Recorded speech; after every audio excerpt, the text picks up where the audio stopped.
सुवर्णपुर जिला बिनका थाना महादेवपाली फांडी अंतर्गत तुलुंडीपाली ग्राम में जड़े व्यक्ति विषाक्त मद पी मृत्यु होइथिबार खबर मिली। मृत्यु व्यक्ति जनक हेउछंती तुलुंडीपाली ग्रामर रघु भोई। आज पुओजंतिया पई दुब घास तोलिबाकू जाइथिबा बेली तांको परिवार लोके तांको पोखरी हुड़ार पड़िथिबार देखि संगे संगे बिनका डाक्तरखाना को आनिथिले। बिनका डाक्तरखाना रे डाक्तर तांको मृत घोषणा करथिले। परिवार लोके यह विषाक्त मद पी मृत्यु होइछि बोली अभियोग करथिले। पुलिस यहाको एक अपमृत्यु मामला केस नंबर 17/2025 रुजु करिछि ओ संध्या होई जिवारो आसंता काली मृतदेहर शव व्यवच्छेद कराजिबो ओ शव व्यवच्छेद परे परिवार लोकंको हस्तांतर कराजिबो बोली पुलिस सूत्ररु प्रकाश। पोस्टमार्टम रिपोर्ट पर क्यों कारणर मृत्यु होइथिबा ताहा जना पड़िबो बोली पुलिस पाखरु सूचना मिली।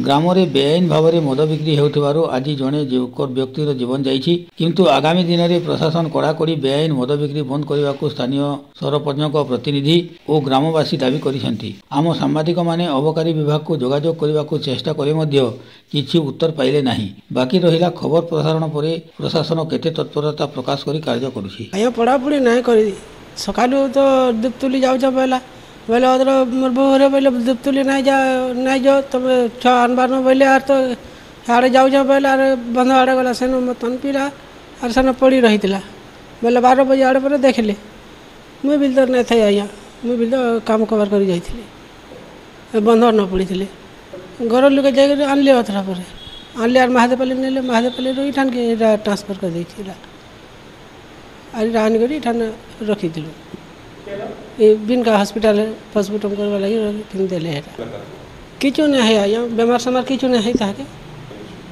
मत पान पी कर बंध आड़े तो जाइए पड़ी पुड़ा कर मत पान पी कर पड़ी कर मोला खुला माल है हाँ लोकल माल बाहर